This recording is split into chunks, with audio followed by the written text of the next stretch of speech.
Listen, some of you have been praying for a sign, asking God, what's next? Where do I go? What's my purpose? But what if I told you? God already answered you. You just didn't like the answer. You've been searching for purpose, scrolling, waiting, dreaming, while God is saying, stop searching and start working. Yeah, I said it. Because sometimes the blessing isn't hidden in some deep, mysterious place. Sometimes it's sitting in responsibility. Sometimes it's wearing a uniform. Sometimes it's clocking in at 9 and trusting God in the ordinary. You keep asking for a breakthrough, but God is saying, be faithful with what's already in front of you. Stop waiting for perfect. Stop waiting for passion to fall out of the sky. Go get a job, because discipline will take you where motivation won't, because provision follows obedience. And because the same God you're praying to is watching to see if you'll move when he speaks. So today, this is your confirmation, not tomorrow, not next week, today. You stop searching and you start showing up. You keep asking God for purpose, but he's already given you responsibility. And I know that doesn't always feel exciting. It doesn't always feel like the breakthrough you imagined when you were crying, praying, and asking heaven for direction. Because in your mind, purpose was supposed to look big. It was supposed to feel obvious. It was supposed to arrive with clarity, confirmation, and maybe even applause. But what if purpose doesn't show up like a spotlight? What if it shows up like a task? What if it looks like something you've been overlooking because it doesn't match the picture in your head? See, we have a tendency to chase what feels meaningful while ignoring what is actually necessary. We want the stage, but we don't want the preparation. We want impact, but we avoid consistency. And somewhere along the way, we convinced ourselves that if it doesn't feel inspiring, then it must not be from God. But the truth is, responsibility is often the training ground for purpose. It's where character is built. It's where discipline is formed. It's where you learn how to show up, even when you don't feel like it. You've been praying for clarity, asking God to reveal your next step. But God is looking at you like, why are you asking for more when you haven't been faithful with what I already gave you? Because purpose isn't just about where you're going. It's about how you handle where you are. And if you can't steward this moment, this opportunity, this responsibility, why would God trust you with something greater? I need you to understand that responsibility is not a punishment. It's not something that's holding you back. It's actually positioning you. Every time you show up when you don't feel like it, every time you commit to something that doesn't excite you, every time you choose discipline over distraction, you are building something inside of you that purpose will require later. But we don't talk about that part enough. We don't talk about the quiet seasons, the unseen effort, the days where nothing feels like it's changing, but everything inside of you is. And maybe that's where you are right now, stuck between what you thought your life would look like and what it actually is. Feeling like you're wasting time doing something that doesn't align with your vision. But what if this is alignment? What if this is exactly where you're supposed to be? Not because it's your final destination, but because it's preparing you for it. You're asking for purpose, but purpose requires endurance. It requires commitment. It requires you to show up on the days when no one is watching, when there's no validation, when there's no immediate reward. And responsibility teaches you that. It teaches you how to be consistent. It teaches you how to be accountable. It teaches you how to finish what you start. And those are the very things that will sustain you when purpose finally unfolds. Because let me tell you something, purpose is not just a moment. It's not just one big opportunity that changes everything overnight. Purpose is a lifestyle. It's how you think, how you move, how you handle pressure, how you treat people, how you manage what's been placed in your hands.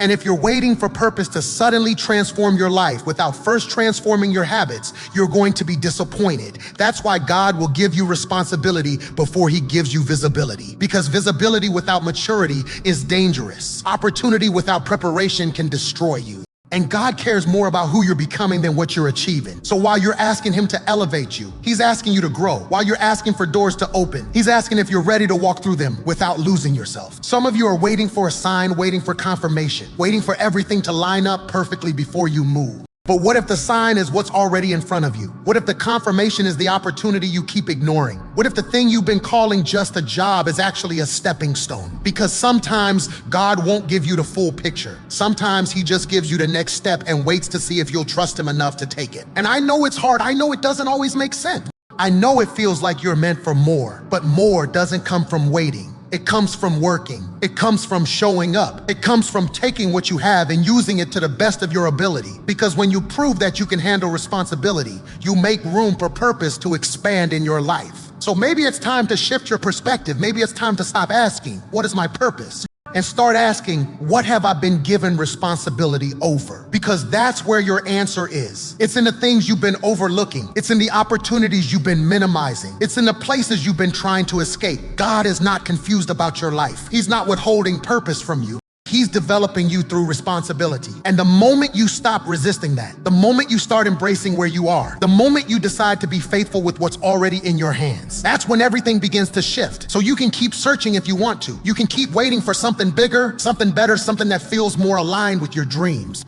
Or you can recognize that purpose has been knocking at your door this whole time, disguised as responsibility. What if the answer to your prayers doesn't look like a dream, but a job application? What if everything you've been asking God for is already within reach, but you keep dismissing it because it doesn't feel spiritual enough, big enough, or aligned with the version of success you imagine for yourself? Because somewhere along the way, we created this idea that when God answers, it has to feel extraordinary.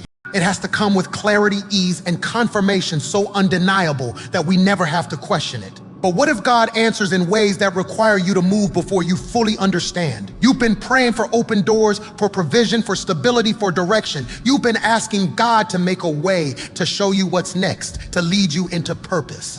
And then an opportunity shows up, something simple, something practical, something that requires effort. And instead of recognizing it as an answer, you hesitate. You overthink it. You question whether it's really from God because it doesn't look like the dream you've been holding on to. It looks like responsibility. It looks like structure. It looks like something that might actually require you to show up every single day and be consistent, even when you don't feel inspired. And the truth is, we love the idea of purpose, but we struggle with the process that comes with it. We want elevation, but we resist preparation. We want the outcome, but we avoid the obedience that leads to it. And so we end up in this cycle praying for change, but rejecting the very opportunities that could create it, waiting for something bigger while ignoring what's right in front of us, calling it not aligned, calling it not for me, when in reality, it might just be the first step. What if the job you're avoiding is actually the bridge? What if it's the thing that builds the discipline you've been lacking, the structure you've been needing, the consistency you've been praying for but didn't know how to develop? Because purpose is not sustained by passion alone. Passion fades, passion shifts, but discipline, that's what carries you when the excitement is gone. That's what keeps you moving when nothing feels certain. And sometimes God will place you in environments that don't just develop your skills, but your character. You're asking God for financial breakthrough, but you're hesitant to apply for something that doesn't feel like your dream job. You're asking for independence, for stability, for the ability to take care of yourself and maybe even help others. But when the opportunity comes, you shrink back because it doesn't match your vision. But what if your vision is incomplete? What if you're only seeing a piece of the puzzle and God is trying to give you something that will connect everything together later? Because let's be honest, sometimes we're not waiting on God. Sometimes God is waiting on us, waiting for us to move, to apply, to take the step that requires faith and effort, waiting for us to stop over spiritualizing things that are actually practical. Because not every answer is going to feel like a miracle. Some answers look like work. Some answers look like showing up when you don't feel like it, learning things you didn't plan to learn, growing in ways you didn't expect to grow. And I know it's uncomfortable. I know it challenges your expectations, but growth will always challenge you. It will always stretch you beyond what's familiar. And if you keep waiting for something that feels perfect before you move, you might miss the very thing that was meant to position you for everything you've been praying for. What if the job application is not the destination, but the doorway? What if it's not about where it leads immediately, but about who it helps you become in the process? Because every experience adds something to you. Every opportunity teaches you something. Every responsibility shapes you in ways you don't always see right away. And when you look back, you realize that nothing was wasted, that everything had a purpose, even the things that didn't feel like purpose at the time. You don't have to have it all figured out. You don't have to know exactly how it's going to work out, but you do have to be willing to move. You do have to be willing to take the step that's in front of you, even if it feels small, even if it feels ordinary, even if it feels like it's not enough. Because obedience is not about understanding everything, it's about trusting enough to act anyway. And maybe that's the shift you need to make. Maybe it's time to stop asking, is this my dream? And start asking, is this an opportunity? Because dreams are built on decisions. They're built on the choices you make every single day to show up, to commit, to grow, to keep going, even when it's not glamorous. And if you keep rejecting opportunities because they don't look like the dream, you might delay the very thing you've been asking for. God is not limited by the form his answers take. He's not confined to your expectations. He's not trying to fit his plans into your comfort zone. Sometimes he'll answer in ways that stretch you, that challenge you, that require you to step into something you didn't plan for. But that doesn't mean it's not him. It might actually be exactly him. So what if the answer isn't a sign in the sky? What if it's not a sudden revelation or a perfectly aligned moment that makes everything clear? What if it's something as simple as filling out an application, going to an interview, saying yes to an opportunity that requires you to trust God in a new way? Because at the end of the day, faith is not just about what you believe, it's about what you do. It's about how you respond when the opportunity is placed in front of you. It's about whether you're willing to move, even when you don't have all the answers. So maybe the next time you pray for direction, for provision, for purpose, you don't just wait. Maybe you look around. Maybe you pay attention to what's already available to you. Maybe you stop dismissing the practical and start recognizing it as part of the process. Because what if the answer to your prayers doesn't look like a dream, but a job application? And what if saying yes to that is the very thing that changes everything? Stop romanticizing your calling while ignoring your assignment, because it's easy to fall in love with the idea of who you're supposed to become. It's easy to picture the stage, the impact, the influence, the moment where everything finally makes sense and you feel aligned with your purpose. That version of your life feels powerful. It feels meaningful. It feels like everything you've been waiting for. But what we don't talk about enough is what it takes to get there. We don't talk about the assignments that don't feel glamorous, the responsibilities that don't look like purpose, the seasons that require you to do the work without the recognition. You've been dreaming about your calling, but you've been neglecting your current assignment. And I get it, because your assignment doesn't feel like it reflects who you are. It doesn't match the vision you've been holding on to. It feels small. It feels limiting. It feels like something you have to endure instead of something you get to embrace. But what if that's where the problem starts? What if the disconnect isn't between you and your purpose, but between you and your willingness to engage with where you are right now? Because calling is built on the foundation of obedience. It's not something you step into overnight. It's something you grow into, something you develop through the choices you make daily. And those choices are often found in the assignments you've been trying to avoid. The things that feel repetitive, the things that feel beneath you, the things that require discipline instead of inspiration. Those are the very things shaping you into the person your calling demands. We've glamorized purpose to the point where we've made it feel distant, almost untouchable, like it's something reserved for a future version of ourselves that has everything together. But purpose doesn't start when everything is perfect. It starts in the middle of your reality, in the places where you have to choose growth over comfort, responsibility over excuses. And if you keep waiting for your assignment to feel exciting before you commit to it, you're going to keep delaying your own progress. You can't skip the process and still expect the promise. You can't ignore the assignment and still expect the calling to manifest in your life, because every assignment carries something within it that your calling will require. It might be patience, it might be discipline, it might be humility, it might be resilience, but whatever it is, it's necessary. And when you avoid the assignment, you're not just avoiding the task, you're avoiding the development that comes with it. And let's be honest, sometimes we don't avoid the assignment because we don't see it. We avoid it because we don't like it. It challenges us, it stretches us, it forces us to confront parts of ourselves we would rather ignore. It requires consistency in seasons where we feel uninspired. It asks us to show up when we don't feel seen, to give effort when we're not being applauded. And that's uncomfortable, that's hard, but that's also where transformation happens. Because your calling is not just about what you do, it's about who you become. And who you become is shaped in the assignments you've been overlooking. It's shaped in how you handle responsibility, how you respond to pressure, how you manage your time, how you treat people when there's nothing to gain from it. Those small everyday decisions are building something inside of you that your calling will eventually require.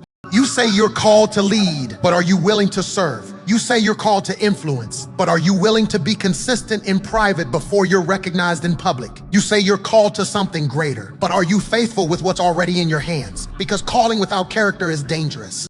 And God is more concerned with preparing you than promoting you. Sometimes the reason you feel stuck is not because you don't have a calling. It's because you're resisting the assignment that's meant to prepare you for it. You're waiting for something to change externally, but the real work is happening internally. It's in your mindset, your habits, your discipline. And until you embrace the assignment, you're going to feel that tension between where you are and where you believe you're supposed to be. But what if you stop resisting it? What if you lean into the assignment instead of trying to escape it? What if you showed up fully, gave it your best, committed to the process even when it didn't feel rewarding? Because the truth is, when you start honoring your assignment, you begin to see it differently. It stops feeling like a burden and starts feeling like an opportunity to grow, to learn, to develop, to become. And that's the shift that changes everything. When you stop chasing the image of your calling and start committing to the reality of your assignment, you create alignment. You position yourself for growth. You build the foundation that will sustain everything you've been dreaming about. Because calling is not just revealed, it's cultivated. And it's cultivated through the very things you've been trying to overlook.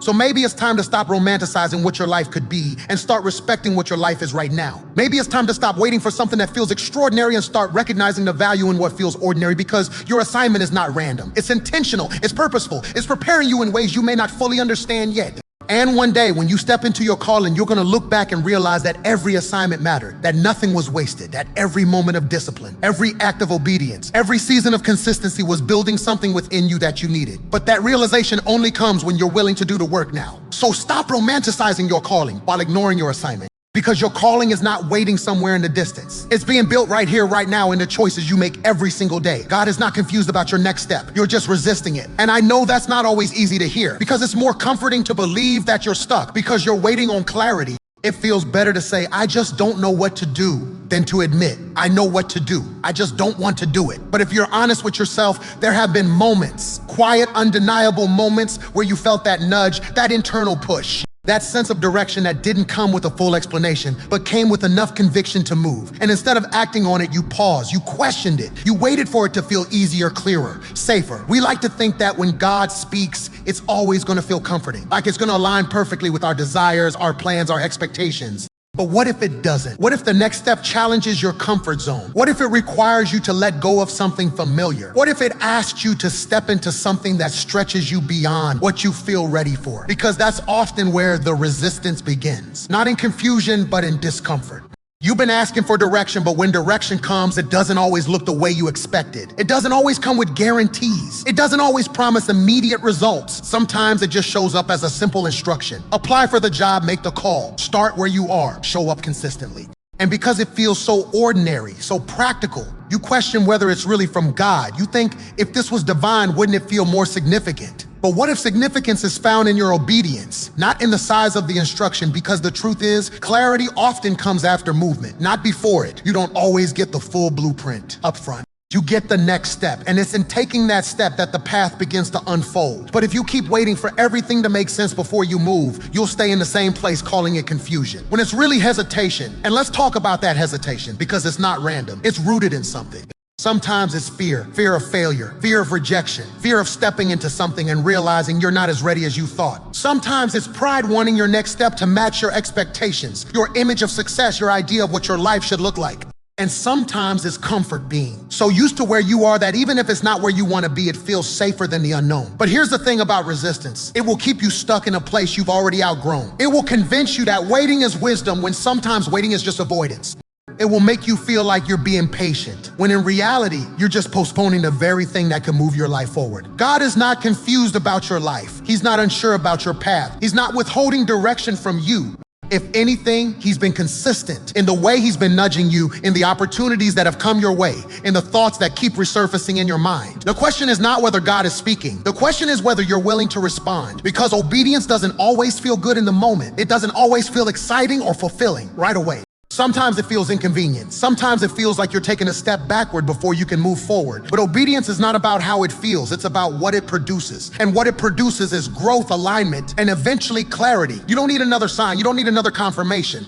You don't need to keep going in circles asking the same questions, hoping for a different answer. At some point, you have to trust what you already know. You have to trust that the nudge you felt wasn't random, that the opportunity you've been considering isn't a coincidence, that the direction you've been sensing is worth exploring. Because every time you ignore that, every time you push it aside, you delay your own progress. You stay in a place that no longer fits you, wondering why you feel restless, why you feel unfulfilled, why things feel stagnant. But stagnation is often the resistance. It's what happens when you're meant to move, but you choose to stay. And I get it. Movement requires faith. It requires you to step into something without having all the answers. It requires you to trust that even if you don't see the full picture, the step you're taking matters. But that's what faith is. It's not about certainty. It's about trust. It's about believing enough to act, even when you don't fully understand. So what would happen if you stopped overcomplicating it? What would happen if you stopped waiting for the perfect moment, the perfect feeling, the perfect set of circumstances? What if you took the next step, not because you have everything figured out, but because you're willing to trust God in the process? Because the truth is, your next step is probably simpler than you think. It's probably something you've already considered, something you've already felt led to do.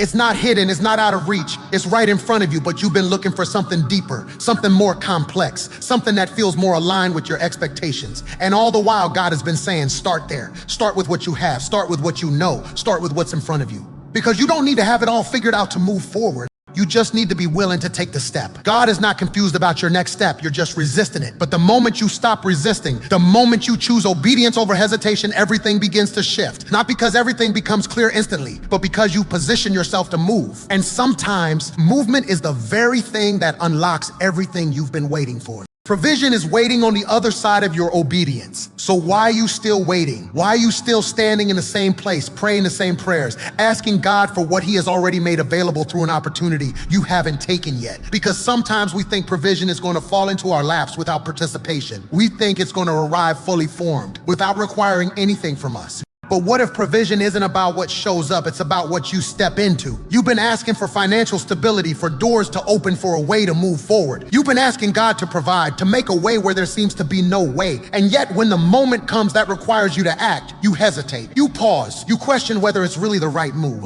Because obedience doesn't always feel comfortable. It doesn't always feel safe. It doesn't always align with your expectations. But provision is not found in comfort, it's found in movement. There is something powerful about the moment you decide to act. Not when everything is perfect, not when every detail is clear, but when you choose to trust God enough to take the next step anyway. Because that's where provision meets you. Not in your waiting, not in your overthinking, not in your endless searching, but in your obedience. And if you stay in a place of hesitation, you can't access what's on the other side of that step. We often think we're waiting on God, but in reality, God is waiting on us, waiting for us to move, to apply, to show up, to commit, waiting for us to stop asking for what we're not willing to participate in. Because provision is not just something you receive, it's something you align with, and alignment requires action. It requires you to step out of what's familiar and into what's possible. And I know that's hard because obedience will always stretch you. It will always require you to let go of something, your comfort, your control, your need to have everything figured out. It will ask you to trust beyond what you can see. And that kind of trust is uncomfortable, it's uncertain, but it's also necessary. Because if you only move when you feel ready, you'll never move at all. You've been waiting for the perfect opportunity, the perfect timing, the perfect conditions. But what if perfection is not the requirement? What if willingness is? What if all God is asking from you in this season is a yes? Not a perfect plan, not a guaranteed outcome. Just a yes that says, I may not understand everything, but I trust you enough to move. A yes that says, I'm willing to take the step even if I don't see the whole staircase. Because every step of obedience unlocks something. It might not always be immediate. It might not always look the way you expected, but it always leads to growth, to opportunity, to something that wasn't accessible before you moved. And if you keep choosing to stay where you are, you keep yourself disconnected from what's waiting for you. Provision is not lost. It's just not located where you're standing. It's positioned in the place you've been called to step into. And every time you delay that step, you delay access to what you've been praying for. Not because God is withholding it, but because you haven't aligned yourself with it yet. And let's be honest, sometimes the hesitation isn't about not knowing what to do. It's about fear. Fear of failing, fear of choosing wrong, fear of stepping into something and realizing it's not what you expected. But what if failure is part of the process? What if it's not something to avoid, but something that shapes you, teaches you, redirects you? Because even in the moments where things don't go as planned, you're still moving forward, you're still learning, you're still growing. Staying where you are might feel safer, but it's also keeping you stuck. It's keeping you in a cycle of asking without acting, hoping without moving, believing without doing. And faith was never meant to be passive. It was always meant to be active. It was always meant to be something you live out, not just something you speak about. So what are you waiting for? What is the thing you've been putting off? The step you've been avoiding? The opportunity you've been questioning? Because that might be the very place where provision is waiting for you. Not in some distant future, not in some perfect scenario, but in the decision you make right now to move. You don't need more time, you don't need more confirmation, you don't need everything to make sense. You just need to be willing to trust, willing to act, willing to step into something that requires faith. Because the moment you do, you shift something. You position yourself differently. You move from waiting to walking, from hoping to participating. And that's where things begin to change. Not because everything becomes easy, not because every challenge disappears, but because you've stepped into alignment. You've positioned yourself to receive, to grow, to experience what's been waiting for you all along. Provision is waiting on the other side of your obedience. So why are you still waiting at some point? You have to decide that staying where you are is no longer an option. At some point, you have to choose movement over fear, action over hesitation, trust over doubt, because everything you've been praying for may not be ahead of you. It may be waiting on the other side of a single step you've been unwilling to take.